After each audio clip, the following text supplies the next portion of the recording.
Hey everybody, welcome back to the Tribe of Nerds. Michael and I are back for more Survivor. We're here with Survivor 49, and for our premiere recap, we have Survivor 42 runner-up Mike Turner. Mike, welcome back to the Tribe of Nerds. What is up, Jake and Mike? I'm actually so happy. Second time on with you guys. I love this. Thank you so much for having me again. Yeah, of course. Yeah. And if anybody's wondering, go check out Mike's What If interview with Shane and I. Great interview, so definitely go check that out. Yeah, Mike, how have you been? Tell the audience what you've been up to. I just listen. I'm loving life. Life is good. I'm retired still. I have my business, but other than that, I'm retired. I'm spending a lot of time with my wife and my kids, and it can't get better. My Mets are on the verge of making the playoffs, and we have a new season of Survivor. Does it get better than that? No, absolutely not. No. So it's always great, and we're on the brink of having season 50 come upon us in about 6 months. Yep. So we have something else great to look forward to. Yeah, absolutely. Yeah, Michael, it's gonna be wild. Yes. I'm curious, Mike. Obviously, it's been a few years since you've been on the show. Is it different for you now watching these seasons go out after being out there and playing yourself and kind of understanding more what goes into it? At first it did. After my season aired, when I was out there to watch, it seemed a little weird. It didn't. I was a little upset because I didn't feel like the fan again. I felt I knew too much because I saw behind the curtain. But thankfully, after a few seasons of watching, I am back now into, you kind of get a little dull to the feeling of what it was, and I'm enjoying it much more as a fan now, as opposed to analyzing everything that's going on, recognizing spots that I was at out there, and I'm more of a fan again, as opposed to me being out there and knowing what's going on. So I have the best of both worlds. I have that at all. As a Survivor fan, you can't ask for more. So I'm very happy. Right. Absolutely. Well, are we ready to get into Survivor 49, episode 1? Hell yeah, we are. Let's do this. So Survivor 49 kicks off with our marooning. We get the boats going onto the beach. Everybody's stepping onto the mat. I mean, Mike, this must give you deja vu a little bit, just to see everybody stepping onto the mat on the beach. So it makes me a little envious. Yeah. It's such a crazy feeling the first time, because you can't believe you're standing there with Jeff. It's like, you as a fan, you watch that, for how many seasons in a row, how many years in a row, and then all of a sudden Jeff's in front of you and he's saying, "You in the blue, you in this," and that's exactly what you watch. And now it's happening to you. It's almost an out of body experience when you're doing that, and you kind of forget, even what you're talking about. When I saw it in my first episode, and I said, "Oh my God, I said that! I can't believe I said that. I don't remember it," because it's so surreal. Yeah, I bet. So yeah, we get introduced to all the new players. I mean, what are your guys' impressions of this cast and the premiere as a whole? First of all, I thought it was a solid premiere. I don't think there was a lot of strategic play going on, a lot of character development, a lot of bonding, which, quite frankly, I like, because as a fan, I don't do the pregame stuff where I want to learn the cast. I don't look to see who's on. The premiere episode is literally the first time that I see anybody that's on the show or know anything about them, because I want to, to me, it's like a game of Monopoly. You start in the beginning, you start learning things before you go on in the game, and that's what I do. So to me, it was the perfect episode for me to get to know most of the players, remember and kind of understand what their personalities are, because I was on before, I kind of have an opportunity where I can learn stuff, and I don't want to do that. I want to still be the fan that watches the premiere episode. Yeah, and that's what I got. Yeah, I'm absolutely. pretty much exactly the same way. I do no prep on the players before the season, because I really do enjoy watching the season completely with no idea who these people are, and learn these new people that are going to take us through the next 14, 15 weeks. And I agree. I think this was a really strong premiere. I really, really enjoyed it. And I loved the opening as well. I thought the opening I think it was Juwan who had like the survivors, like a horror movie. You're trying to survive Act 1, then Act 2, you're the monster.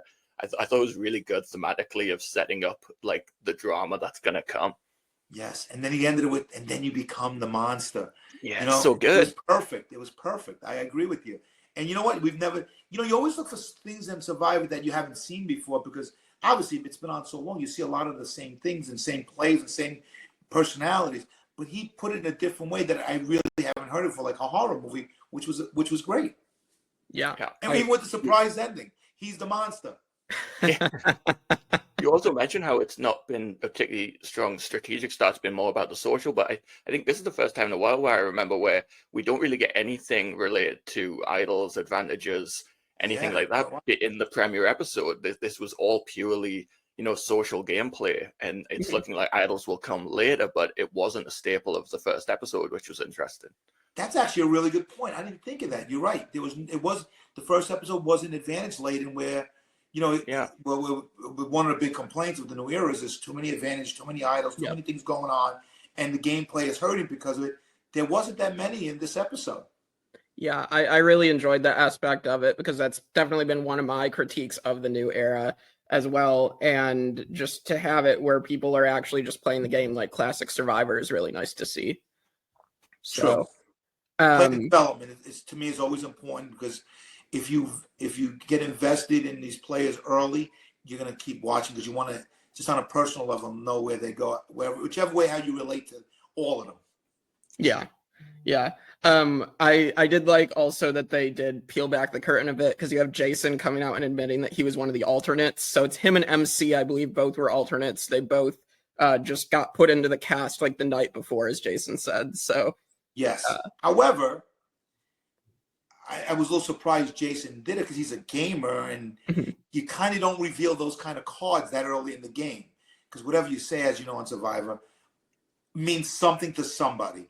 And when you say you're an alternate, you kind of, that's why people don't say they're a lawyer, right? Because they don't want people to know they're a lawyer or a cop or even a fireman because they want to keep that close to the vest because it can hurt them. And I think it's something he should have kept till later in the game. As maybe he was surprised. Hey, guys, you get to the end, you say, I wasn't supposed to be here, and look what I did. As opposed to telling people right away. And it gives them an avenue maybe to rally against you.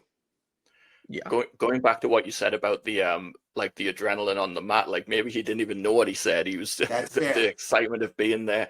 It's funny because it's high risk, high reward, right? Because when he said that, it made me personally feel like empathy for him and excited for him to the point where I'd be like, I would want to work with this guy.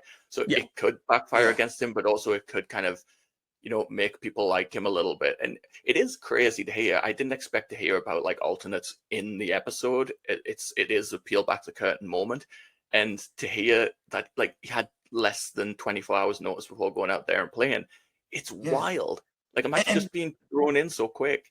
Right. And so before I was on Survivor, I thought I was a super fan. But once I got on Survivor and I saw the Survivor world, I realized I'm a casual. I was a casual. I didn't know. I watched the episode. And I didn't even know there was alternates. So on my season, we had an alternate who was, I didn't even know who the person was. I thought we had 19 members to our cast. And I'm saying, how could they have 19? It's not an even number. Well, one of them was an alternate, which I had no idea. And I didn't even find that out until we came back home. Oh, wow. I had no idea about any of that stuff. Was it someone who ended up getting on a later season? Because I think we've seen. Janine. It was Janine. Wow. Yeah, she was on 43, I think, right? The next season. The very next season, yeah. That's crazy. And I had no idea. Yeah, because Rachel 47 and Shaheen and 48, I believe, were the other ones that have been publicly revealed. Lindsay on my season and Tiffany on season 41. Oh, yeah. So Lindsay was supposed to be on 41, Tiffany was supposed to be on 42, and they wound up swapping because of COVID. Oh, wow. That is crazy to think about. Like, that's more what ifs. Yeah, what ifs. Yeah, because that could completely change the game. Like, who knows how one player being inserted helps. It would have been a lot of fun being with Tiffany on the season. Me and her. She's like the male version of me. That's whatever's on her mind. So then we also get introduced to some of our other cast members. You have Jake revealing that his dad has glaucoma, and then we'll hear him later saying that he came out here when his son was about to be born. So I found that really endearing and heartwarming, and like it's like that's crazy in itself that he has two things going on. Also, like the fact, I mean, it's going to endear people to him, but it's also like he just revealed this information. Is this something that's going to be used against him later? Well, let's face it, Jake doesn't hide too much. Yeah. Jake, he's announcing he's in a bromance. He's announcing he's, the toughest player. He's announcing he's talking about he's got a new son being born at home as he's in the game. He's announcing. So he's a guy that, two things. Number one, he's obviously loud in a gameplay way, not as a person, but in a gameplay person. And I equate it to like Mina Feynman, where huge fires usually burn quickly and then they burn out because the fuel burns too fast. And I got a feeling that's where Jake's going, because you can't give that much information that quickly, that soon, be that loud, tell everybody what you are, and it lasts, 26 days on an island in a game of strategy. So I'm a little nervous for Jake. I think he's playing too hard, too quick, and it's going to hurt him. Yeah, I agree. I could see people taking the shot at him sooner rather than later. I think maybe this is a prediction for later in our recap, but I do think I think people could take the shot at him right before merge. Right, but he's a great character. He's the guy you love on Survivor. Absolutely, we'll get to the shoe bandit stuff soon, but he announced he was in a bromance before he'd even met the guy. That's the biggest bromance in history. Yeah, yeah. Yeah, I mean, hey, they went skipping into the woods together, or the jungle. Yeah. It's a little funny to me, but it's a little, and in front of everybody, I don't know. Yeah. I would play it a different way. Yeah, absolutely. Sorry, Jake, could I ask you about that as well? Because obviously in the new era, you have those shorter tribes, and, duos is a powerful thing in Survivor, but when your tribe is so short, it is important that you make strong bonds with such few people around, and then the margins of being voted out are so narrow. So how do you go about navigating that? Because I'd say he's on the more bombastic scale of making it very obvious, but he is getting close bonds in there. Yeah, the tribes of 6 are so small, and on my season, I speak about my season, I thought we had a strong 4 with me, Jenny, Chanel, and Daniel, especially me, Daniel, and Jenny. And it turned out we were a tribe of 3 2s because it was really Daniel and Chanel. And it wound up hurting Jenny more. But that's once Jenny went, that made me say, okay, we're playing Survivor here. Time to wake the hell up. This isn't Kumbaya. This isn't. And I chose to make an alliance with Hai and Lydia, because I thought they were the most trustworthy of the 3, but by no means did I feel good about them being my alliance at that point. But I knew that if I didn't do that, playing from the bottom of my tribe, that I would be in trouble. So it's important in a small tribe to gain the majority alliance early, because it's easy to get picked off otherwise, which obviously shows what happens when you are. You got to do something early. Yeah, there's nowhere to hide in tribes of 6. I'd be so scared of playing on such a tiny tribe as compared to a bigger tribe that there's more options. Yeah, and the thing is, this is I know everybody gets into tribe strong when you go into merge, and my feelings behind that is, the truth is, there's only tribes of 6, and you're kind of forced to make alliances with people, whether you bond with them, whether you mesh with them, whether you have the same game, because of necessity, not because you want to. And there isn't that many, so you don't really get to pick and choose. You have to do it. And so in my opinion, unless you really do bond with somebody on a personal level, once you get to merge, tribal alliance is bullcrap at that point. You're looking for who you can align with to get you to the end, because the people that you do align with, you may not think that they have the ability to get to the end, and why would you, anchor to them and when it can hurt you? That's how I feel. Absolutely. So let's get to our opening challenge. So this is one where they have to get the giant puzzle pieces, and then they have to solve the puzzle, and then get a mallet off the pole, and then hit the bell. So we get to see the alternates right off the bat. MC and Jason both win for their tribe, because Jason aces the puzzle, and then MC is the one to hit the bell. So this was a great showing for both of them immediately. Yes.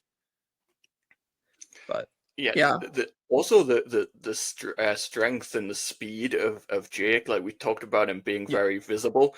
He's got the size of the Hulk and the speed of the Flash. That guy was zipping along the beach I was shocked how fast he was running. Yeah. It looked like one of these game characters where he goes he was much faster than I thought he was going to be. Yeah. But in saying that, you know, his teammate, which was Annie, right, was his teammate in that challenge. Yeah. She wasn't physically able to keep up with him. So it doesn't matter how fast you go, which to me showed me that he wasn't interested in making sure they got there together. He was more interested in showing how powerful he was, which is not a good tribe mentality. Right. And that, I think, hurt him.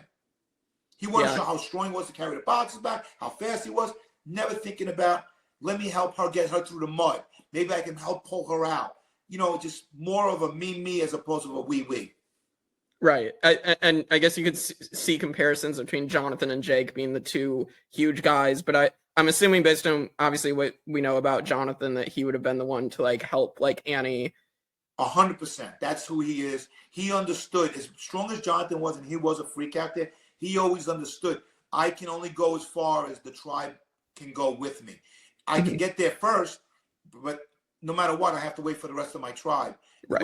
whatever the challenge is. And he stood, as you saw, he made sure that once he got there, he helped everybody else get there with him. He understood that him there gloating and how great he was and how strong he was not going to win the challenge. It would bring everybody with him. Yeah. Yep. And so we saw Hina ends up winning the challenge. And then the other two tribes, Uli and Kele, are now going to pick someone from their tribes to go on the extra challenge, the Sweat or Savvy, or just Sweat at this point. And so we get our introduction to the RizGod, RizGod, Rizo, and then Alex. So they go off to this extra challenge. What were your guys' thoughts on this challenge? Because we have a lot happening. We have Rizo, I guess you could say, cheating at the challenge, as people are claiming, and Alex.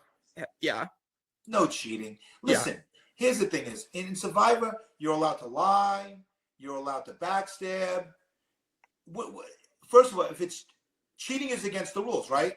Right. So if he was cheating, he would have been stopped. Right. So exactly. he was playing within the confines of the rules. It's not cheating. It's what the other player allows him to get away with. That's the problem.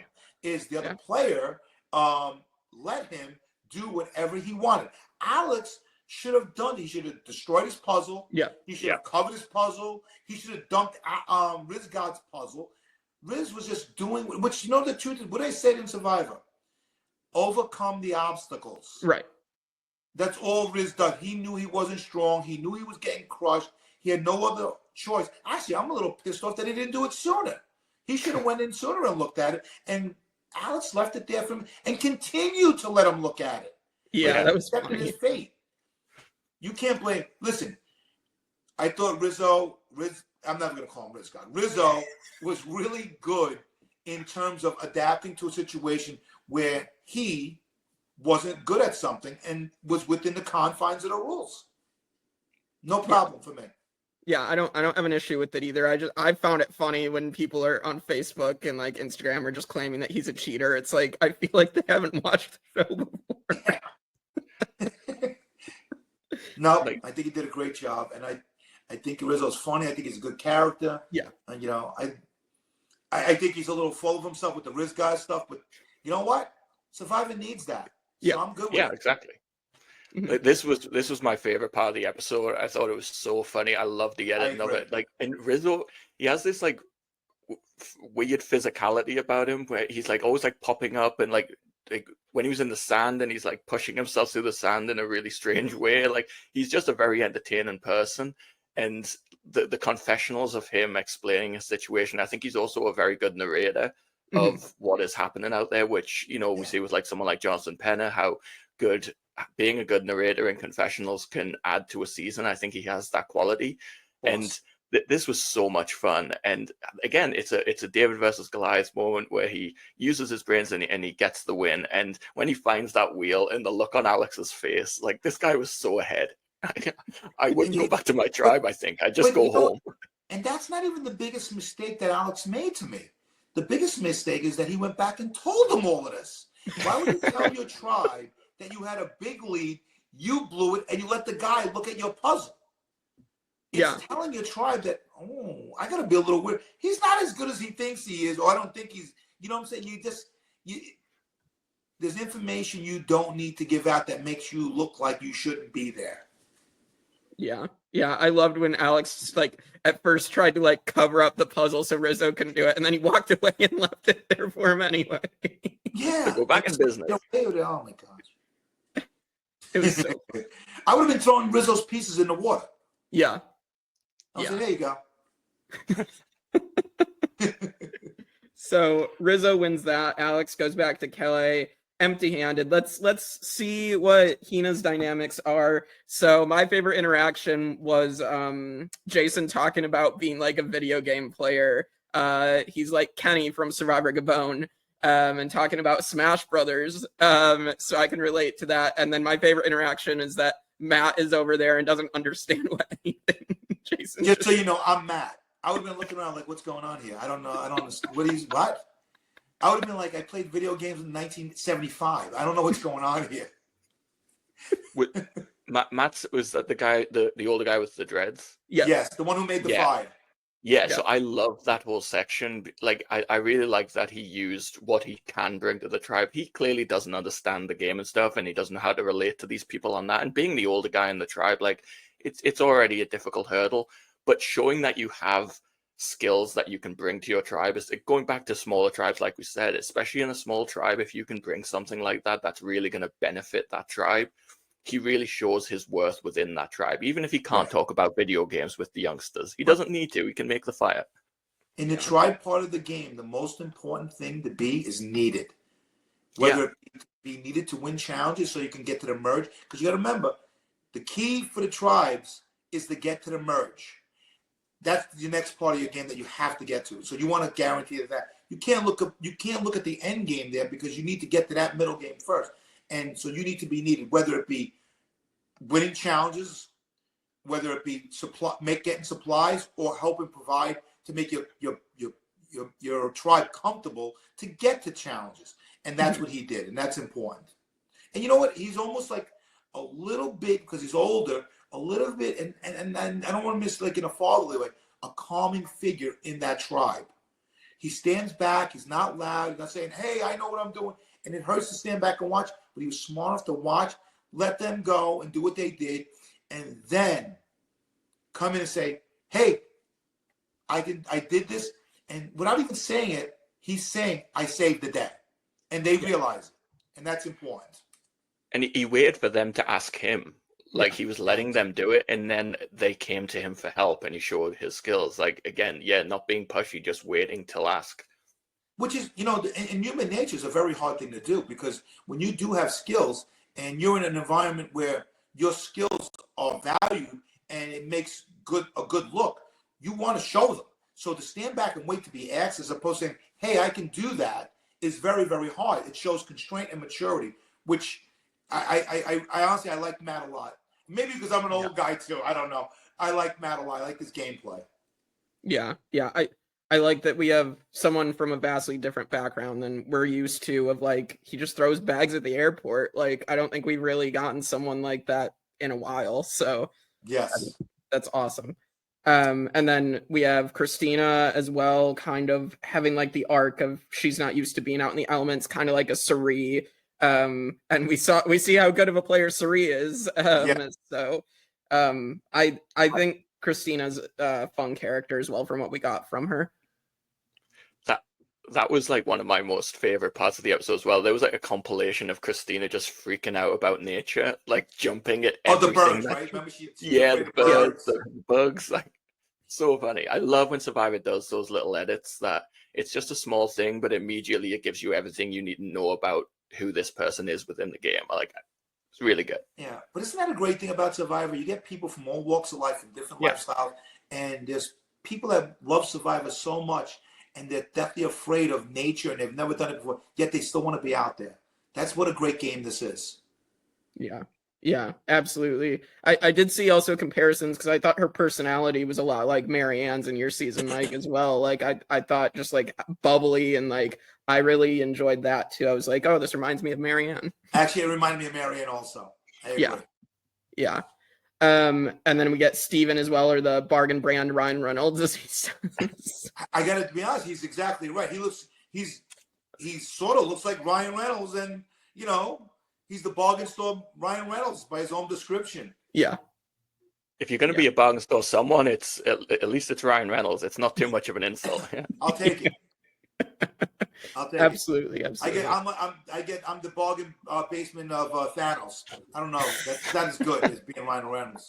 I get bargain bin Keanu Reeves. Oh, there you go. Okay. That's still better than Thanos. I don't know. Thanos is a powerful guy. Don't click your fingers, listen, Mike. You never know what will happen. Unfortunately, you know, he's not going to win any GQ contest either. So then we're going to go over to Kelly, and obviously we're going to see this tribe go to tribal council later.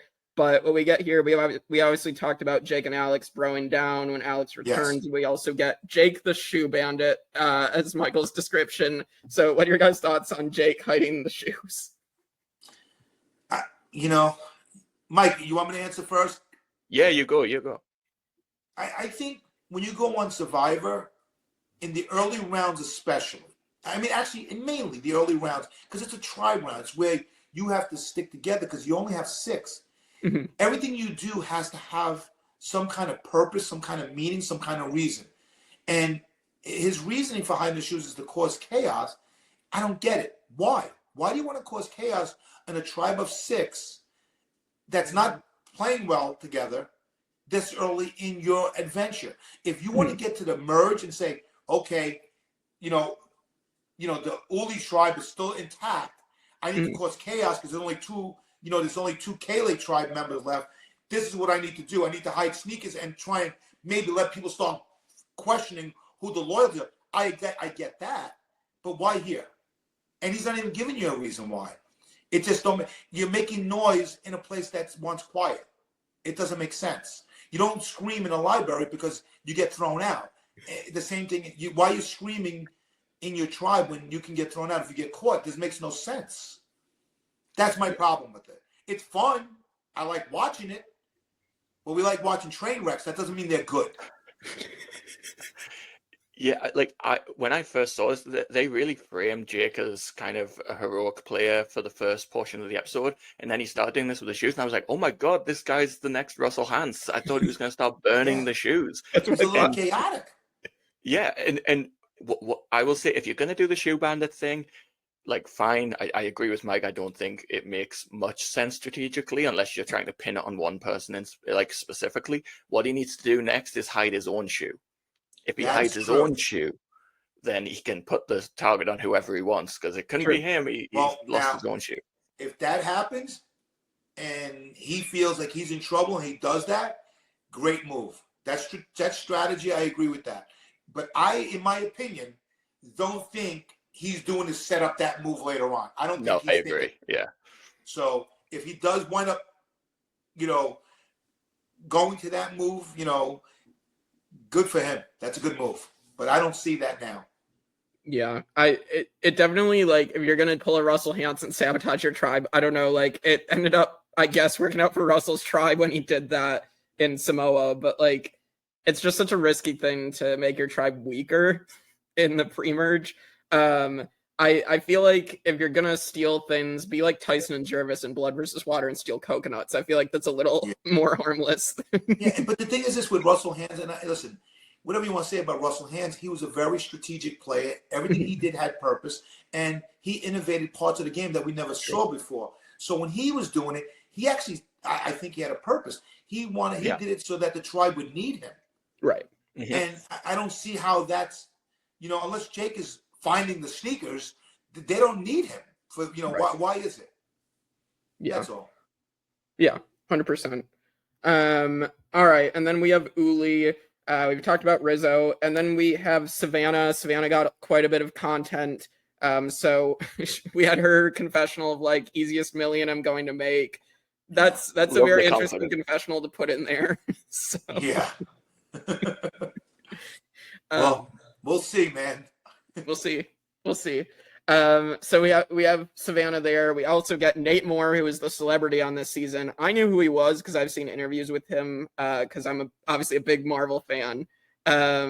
And so just to see Nate Moore out there was really, really cool. And then having the Marvel analogies, I loved it. So do you think? So Jake, do you think anybody out there recognizes him as the Marvel guy? Because I had no idea who he was, and I love Marvel, but I don't know who he is. Yeah, so he's like the executive producer. He as he said he Yeah. executive produced Black Panther and Captain America. Like I think it was all the first three Captain Americas. I don't know if anybody recognized him. It didn't seem like anybody actually recognized him. Like I think Jawan had said something about being a Marvel fan, but then I don't think he actually recognized who Nate was either. So Yeah. I think you have to be pretty deep in the lore to know like executive I producers. I like Marvel, but I wouldn't recognize that guy. It's not like Yeah. Robert Downey Jr. is going out there and playing. Right. I agree. I love Marvel. I didn't know who he was. I would have been like, oh, if he would have even told me out there, I'm like, oh, cool, that's good. I like Marvel.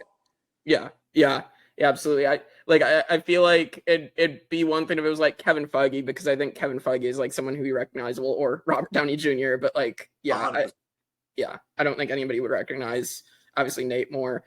But yeah, and then Sage is also someone, she was very quirky. I think she's talking about like burping and farting. She said she likes was she with the aqua dump? I want to let me know if you aqua dump or something. Yeah. Yeah, it's a little weird. I don't know. She just out of nowhere said, "I like poop," and everyone was like, "Okay."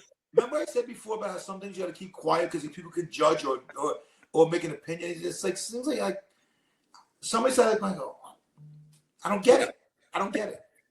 Yeah, I was watching with my parents because we have a tradition of watching Survivor together, and my mom was literally yelling at the TV why she would say this stuff on television. Yes, and we all know everything we say is being videotaped. We're being watched. I don't know. I wouldn't have said it. No, absolutely not. So yeah, anything else of note from the three tribes before we head to the immunity challenge? No, I think Shannon, in the Uli tribe, I think it was interesting. She's the one that did with the yoga and meditation. Like that sometimes on some seasons that's a thing, but I think half of them are looking around like we got to do this because we have to act like we belong. But I'm what am I doing here? What am I doing here? Yeah. That's just, but sometimes you have to do things that you don't totally agree with to act like you belong, or else you don't belong. Right. Yeah. It was very reminiscent to me of like coach behavior. It felt like something coach would do on the beach. And I would be Savannah in that moment where you see Savannah just being like, I'm not really into this, but I guess I'm going to do it anyway. I would have been the same. I was like, I don't even know what I'm doing here, but I got to do it because everybody's doing it. And if I don't do it, I'm the guy that's out. And that's, things you have to do in Survivor to survive.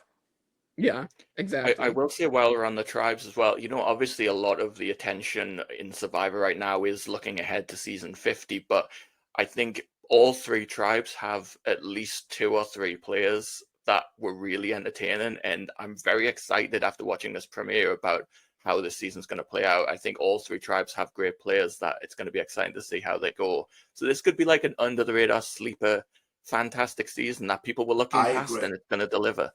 I agree. I think it's going to be a great character season, and honestly, most of the time, characters which make great seasons. Not only the strategic play. When you have great characters, you have great seasons, and I'm very hopeful. This seems like you have some great characters if they can survive to the merge. Yeah. Absolutely. So yeah, let's get to our first immunity challenge. And so this challenge was on that Survivor Influencers mini they just put up on YouTube. So I was like, okay, this is that challenge. So you have to crawl through like the ropes, crawl through the mud, get the giant snakes and put them down, and then solve that like rope puzzle to get the ball in the thing. And I enjoyed this challenge. I thought the challenges this episode were pretty good. So what are your guys' thoughts on this challenge? Yeah, I thought the challenges were very good this episode. I liked them, and I thought that was a good first challenge. Get them dirty, get them working together. See who's pushing. See, quite frankly, who's being a good teammate. They worked in pairs. Let's see who's a good teammate. Who waits for the other one. Who helps the other person. Yeah. You got to get a bird's eye view of, what kind of people they are already. Yeah, absolutely, Michael.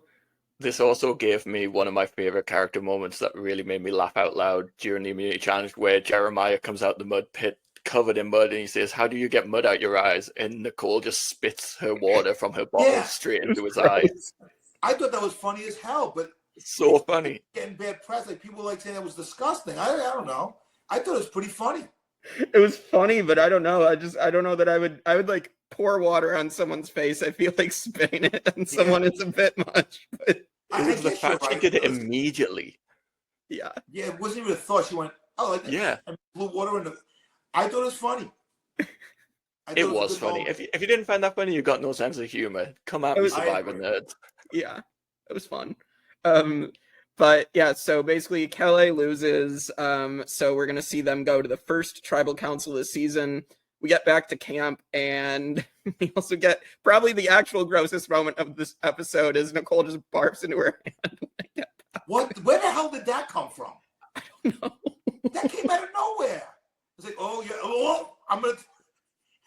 I was like, and it wasn't like a little bit. It was like everywhere. It was going through our knuckles. Like, you see that? It was like there was leaks in the dam everywhere. Yeah, it was so out of left field. I forgot who was with her and said like, "Oh, can I help? Can I?" Oh, I was stepping backwards though. Can I help you? I'm stepping backwards. Want no part of it. Yeah. I don't know if it was maybe like an brought on by a nervousness as well of like, I think she felt that she was potentially in danger and she was trying to, act like she was confident and that she felt she was in the numbers, but you could tell when she was going around talking to people, she really didn't feel confident in her position. And then, she just throws up out of nowhere. It's like, I don't know, I think maybe physically and emotionally it was a long day for her. Yes. And you know what? She was on her heels, man. It was a long day. They didn't win. I don't think she had good footing in her tribe. And, it's a long 24 hours when you have to get acclimated to what's going. The shock of being out there is one thing. Then the reality of what you're living in, and then you're starving already, and you're losing, and now you don't even have good footing in your tribe. It's a lot. Yeah, they've lost all three tribes. They're the only tribes that have nothing, like nothing. Right, and the thing is, as you guys know, you have to do a lot to get on the show. It's not like, oh, come on. You go through a lot. You go through the casting process. You go through all the things that you go through to get on. So it's not a 1 week process. It's over like 2 or 3 months. And then you finally get out there and you're in the muck of it. You're in there. You've got it. You made it. And you all of a sudden realize, I'm on the bottom of my tribe. I'm not even here 24 hours. All that work, I might be gone tonight. It's a horrible feeling. Yeah. Here's I know for a fact, the number one fear of every Survivor player ever is being voted out first. Oh, hell yeah. Yeah. That's the biggest fear. Yeah. Michael and I can definitely relate to in orgs of like, yeah, we've definitely had that fear of getting voted out immediately. Yeah, it is the worst feeling. You say that whatever happens, I can't be voted out first. Right. And then it's you. And then you're like, holy crap. Yeah. So we also get Alex and Annie. So this is another thing that it seems to save Annie here is this conversation with Alex where Alex is like talking to her. He's like, you remind me of, and she's like, don't say mom or like grandmother or whatever.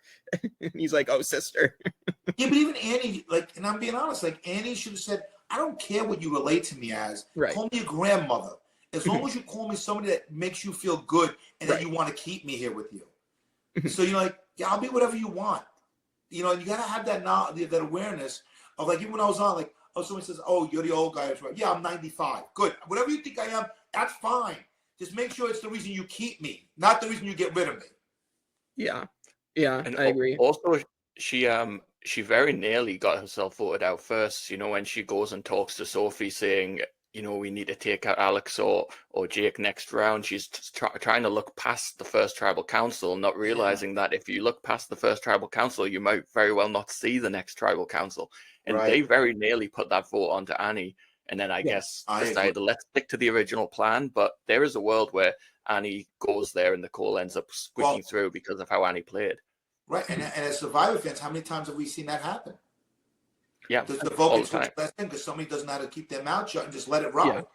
And the truth is, your job on Survivor is to get to the next day. Not to get at day 26, is to get to the next day. No matter how you survive it, get to the next day. And then once you get there, then you worry about that next day. You don't think about 5 days, 6 days, 7 days, the next. You just worry about getting there. Yeah.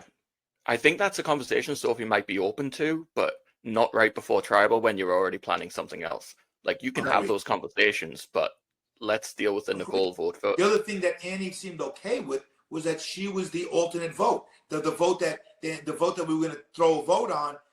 If everybody is telling you that we're going to tell her we're voting for you, that should tell you you are the next to go, you're the weakest link, or else nobody would believe it. And absolutely, Nicole wouldn't have believed it. So you got to be aware that, holy crap, even though Nicole is going home tonight, at the minimum, we go tomorrow, I'm going. So let me just lay low a little bit and try and make some inroads into my tribe. Yeah, I definitely think Annie almost screwed herself in this game, and like I definitely think it just went based off of like the fact that Jake and Alex didn't really connect with Nicole at the end of the day that basically saved Annie. I personally love Nicole, by the way. I thought she would have been a great character. I was sad to see her go. To be honest with you, when I first saw the tribes, I was shocked she was the first one even on the block. I didn't think it was going to be her. Yeah. Based on the edit as well, like I really felt when it was floated that maybe we switch it to Annie, I was like, oh, this makes sense, because I can't imagine Nicole being the first boot. I think we've seen quite a lot of her and she seems entertaining. I felt like Annie was going to be the more logical first boot there, but no, she goes. It is interesting as well, and it's worth mentioning how I think the majority played that against Nicole as well, because Nicole did not say it coming. She was talking about how I might play my shot in the dark if I see anything going on that I think it might be me. They completely pulled the wool over her eyes where she felt comfortable not playing a shot in the dark, which she probably should have. Well, definitely. Which is a little surprising, right? Because, they were so forward and transparent and everything else they were doing that they were able to fool Nicole that well. Yeah. I was definitely shocked that a shot in the dark didn't come out at this tribal council. I feel like in this situation, after what Annie had done, I probably would have switched my vote to Annie. I do think Nicole had said in like her exit press as well, like she trusted Alex. So I think that's why she didn't play, is because Alex convinced her not to. But I don't know. I feel like at that point, if I was Alex, I might have kept Nicole in the game if she trusted me that much. Yeah. So, and the truth is, these are the vote outs that don't hurt you if you want to get to the end game. So these are the ones you get rid of the people that you're not sure of, because these are the ones that don't hurt you. Get rid of them. They're free vote outs because they're not going to be on the jury to decide anything. Yeah. Yep. Well, yeah, so Nicole is going to get voted out, become the first boot of the season. So any other thoughts on Nicole going here? I think it is sad. I think she was a big personality and a big could have been a fun player for the rest of the season, but that's the way it goes. And I am interested to see whether Annie does stay at the bottom on that tribal, because I do think she could potentially pull in like a Sophie or a Jeremiah that maybe get something against the big boys and break that up. One last thing on tribal as well. I just want to say how much I like the tribal council set. I think it was visually such a fun tribal council. Like I really enjoy like the boat, the shipwreck theme. I thought that was fantastic too. I agree. I did the tribal, the neutral. Well, they always do a fantastic job with the tribals. It's amazing. Yeah, I'm trying to remember like the past few seasons. Like I remember, what was it, 44, like the giant chess set. So I mean, there's been some really cool ones in like the new era that I can remember. What was your tribal set like, Mike? I can't remember. Oh, I'm having a hard time. We had I know we had the crates that we sat on. I mean, honestly, I don't remember it that well. Yeah. It's been a while, and to me sometimes they blend a little bit. I get the tribe, the tribal councils a little mixed up because they blend after season, especially in the new era. I just remember the seats we sat on were boxes with little edges around them, and when it rained, they puddled up. So when we sat on them, we were soaking wet, which sucked because you're cold and you're wet and you're at tribal. Yeah. Oh, geez. Yeah, let's get to our favorite player of the episode. Mike, who was your favorite player of week 1? So mine's going to be a toss-up, and for different reasons. My toss-up is between Jake and Rizzo. Jake, because he was such a big character, and he was so outwardly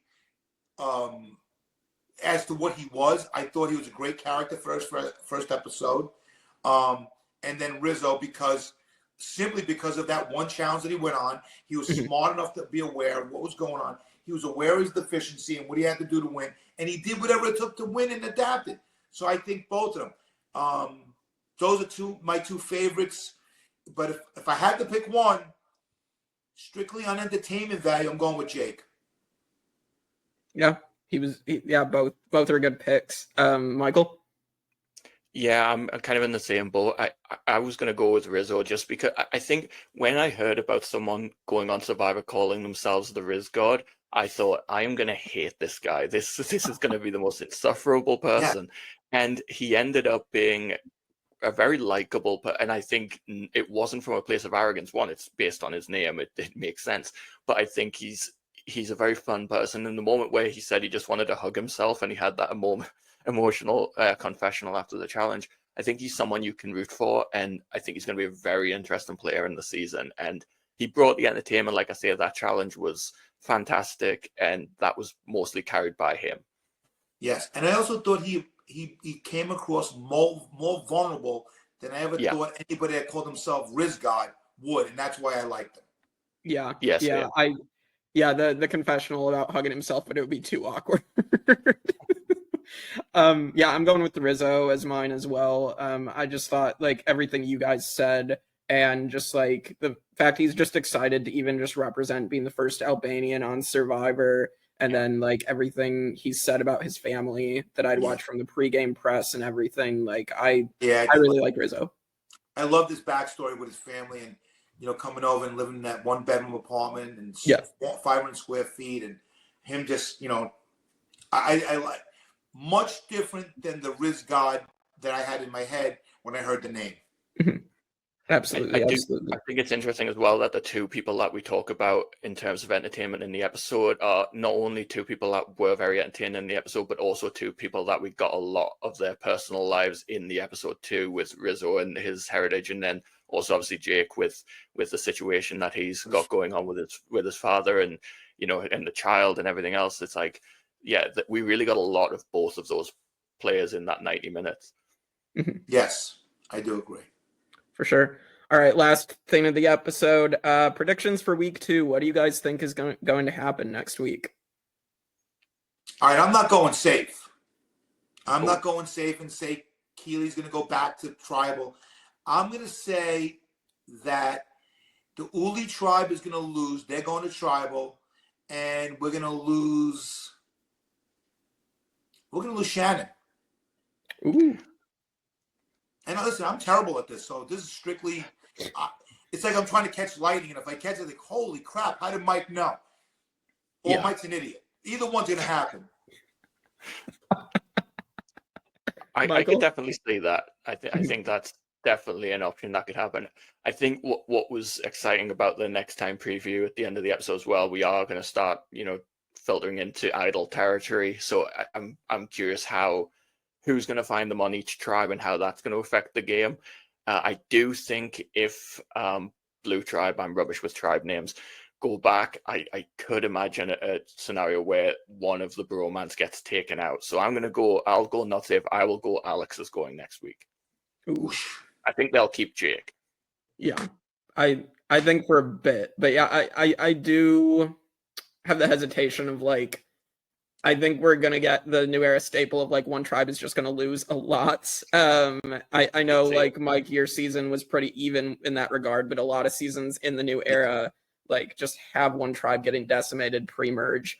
So I could definitely see Kelly going back. I feel like the preview kind of wants us to believe that they'll go back, and Annie's going to be so far on the outs. She's literally called a Karen in the preview, which is funny. But yeah, I could agree with Uli going, and I think it's potentially Shannon or it could be Jawan, based on what we saw this week of like he gets frustrated at the fire, and you have Savannah talking about how like she can't work with him in this like supposed 3 or 4 that they wanted to be stuck with. So I do think Savannah's going to be a real cutthroat player on the season. I think she's definitely going to be interesting.